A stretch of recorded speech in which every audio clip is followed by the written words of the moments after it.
After that incident, we incorporated mimetic treatment into the Department of Aberration Defense's emergency safety protocols. Sparksy Khan didn't cause any casualties this time. But if your partner hadn't stopped Sparksy from spreading the virus, she might have turned into a calamity-level aberration.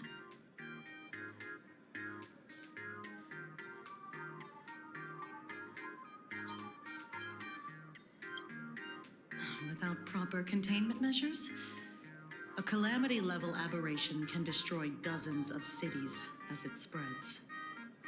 That's the scale we're talking about. That's the Department of Aberration Defense's term for them. It usually refers to Imaginae infused with wish power who have lost control and begun to run amok. You? An aberration? What are you talking about?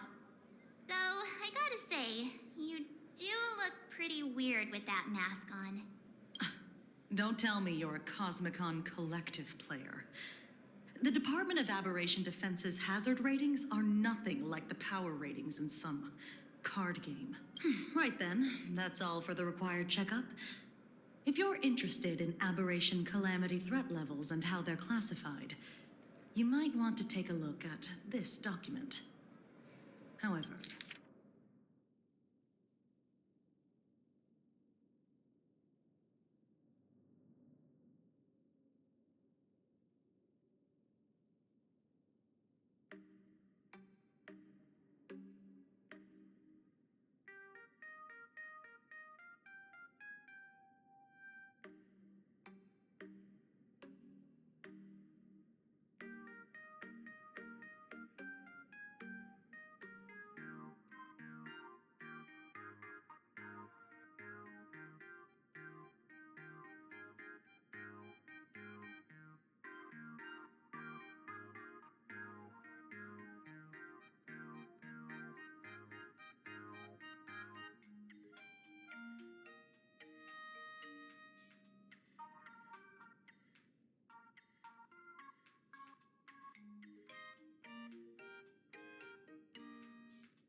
before I leave, there's one more thing I need to tell you. Remember Lyndon Scott? The man who served as your tour guide. He was murdered. What?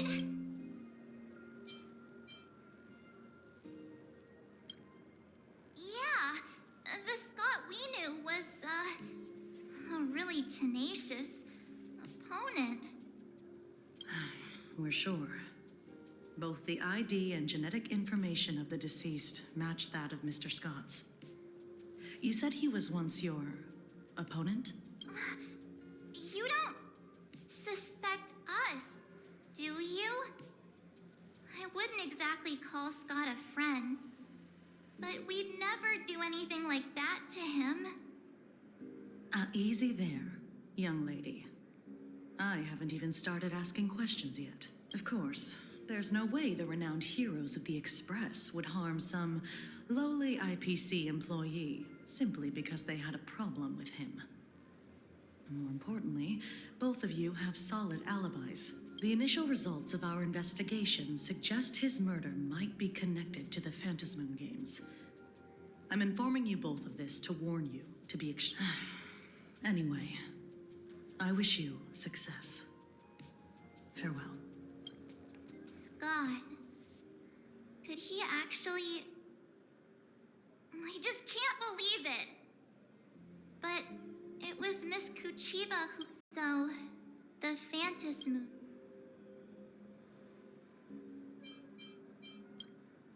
Yeah. Even though Scott pops up now and then to give us a bit of trouble, I still feel bad about him dying so suddenly during the Phantasmoon games like this. And without even knowing why. If the killer is here for the Phantasmoon games, they might become our enemy soon. The Phantasmoon games. Good thing Himeko entrusted this mission to the two of us. Forget it. I'm not like you. I was never hero material to begin with. Normally my hands can't even keep up with my brain when I play video games. You're definitely the right person for the Phantasmoon games. It's just such a shame. We finally get a chance to vacation in Himeko's hometown. And I thought we'd make some happy memories together. I'll triumph in the Phantasmoon games in your stead. All right, but look, don't push yourself too hard, okay, you? Remember that we've got your back. Oh, right. Where are Himeko and Mr. Yang? They must be getting examined and interrogated too, right? Why don't you send Mr. Yang a message?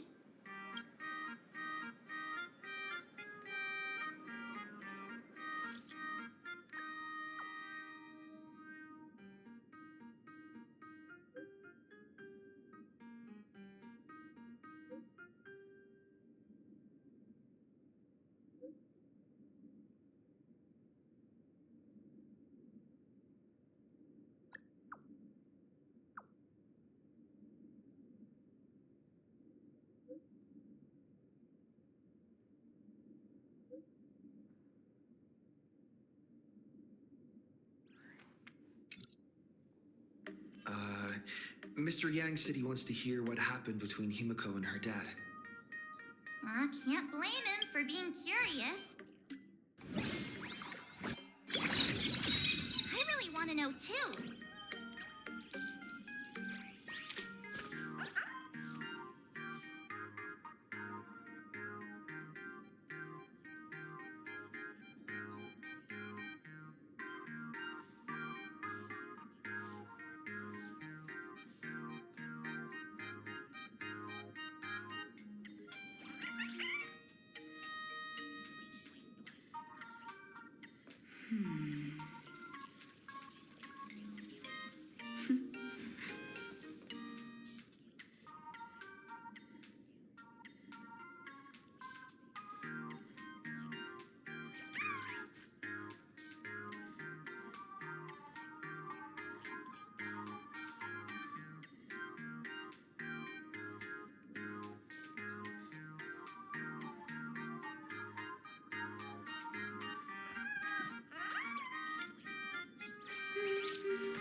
Got some new stock in.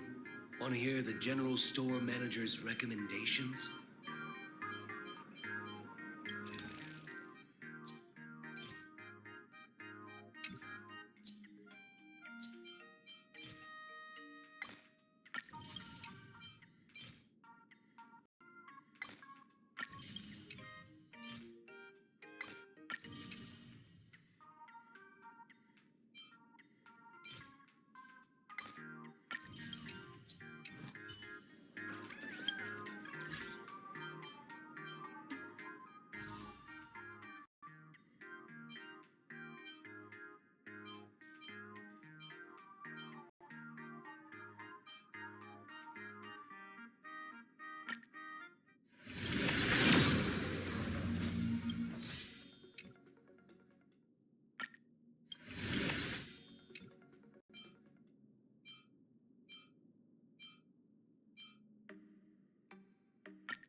You're here.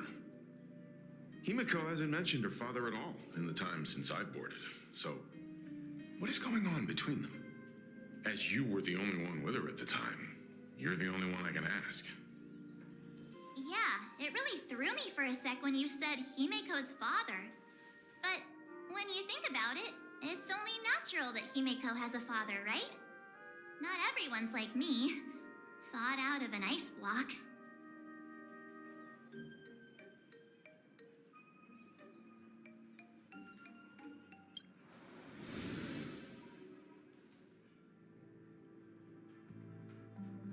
Years ago, the Phantom Moon Games of that year came to be remembered as the Blood-Stained Games. So many parents lost their children. So many people lost those dearest to them. One of the victims was my very own daughter. Upon my return, I stood before the grave where she was laid to rest. Her name was Himiko. So, this lady who bears her name, who exactly are you? 15 years ago, when I made up my mind to join this Phantom Moon Games, my father wasn't with me. Even as I fought for my life against the Herald of Death, my father was still off somewhere, wandering the cosmos. Strictly speaking, ever since I can remember, his presence in my life has been as thin as the air in space. So, I would ask you, who bears his name, who exactly are you? Well. Look at you. What are you getting so worked up over? Just a joke. A joke. It's been 15 years after all. And you've grown into such a fine young lady. How could you expect your old man to recognize you right off the bat? So, what's with that gravestone I saw with your name on it then? When you don't know if you'll live to see tomorrow, there's nothing strange about getting your affairs in order in advance. How could you be so formal with your own father? Hold it. And you are, don't tell me. Himiko, is this your child? I haven't seen you in 15 years, and now I'm a grandfather. Who's the father? That's enough. You are looking at my colleague, a new generation of trailblazer, my friend and my companion on the Astral Express. Do you understand now, Father? You hear that? Hello there, my friend.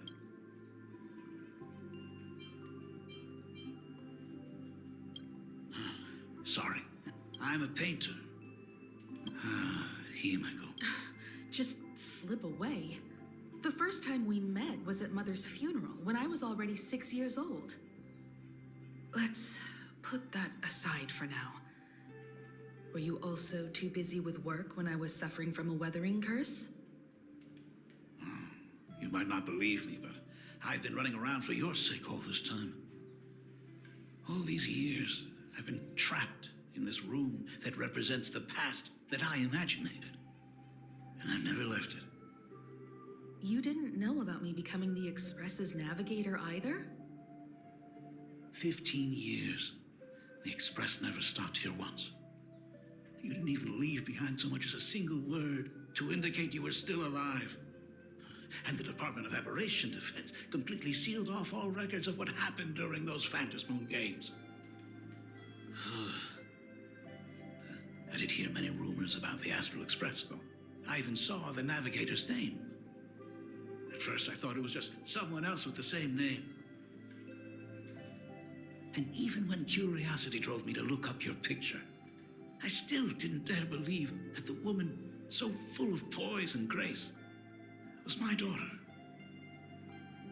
She'd grown up safe, becoming a living legend in her own right.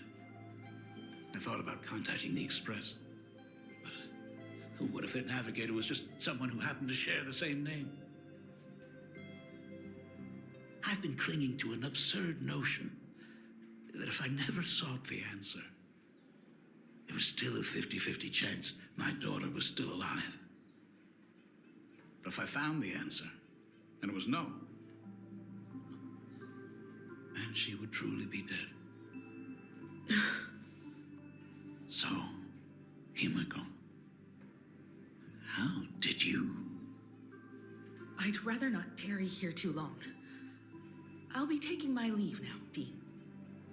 The Express has defeated the supplicant that occupied this school and prevented another tragedy like the one 15 years ago. Now it's time for you to fulfill the duties you failed in back then. Go comfort those students, and see if you can't figure out how to deal with the media bombardment while you're at it.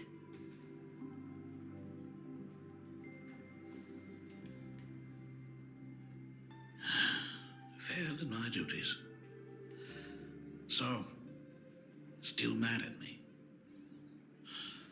Can we talk?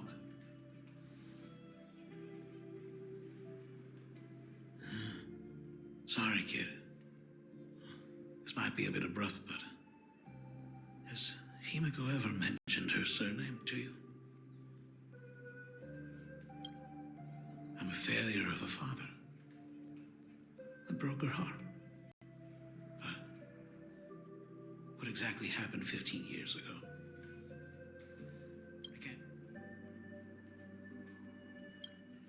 Have you heard the tale of the legendary painter Graphia, who hid everything on this planet's surface within a scroll?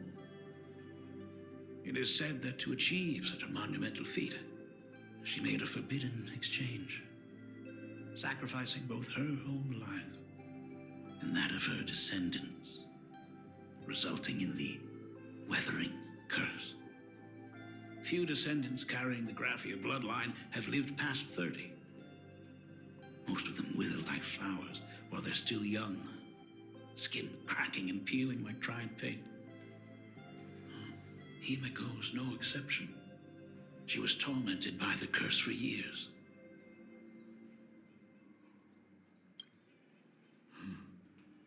What I did doesn't matter anymore. The Elixir Seekers' folk remedies, the Intelligentsia's guild treatments. I tried them all, but nothing could reverse the curse. All the time spent searching for cures only resulted in me not being by her side when she needed me the most. In the end,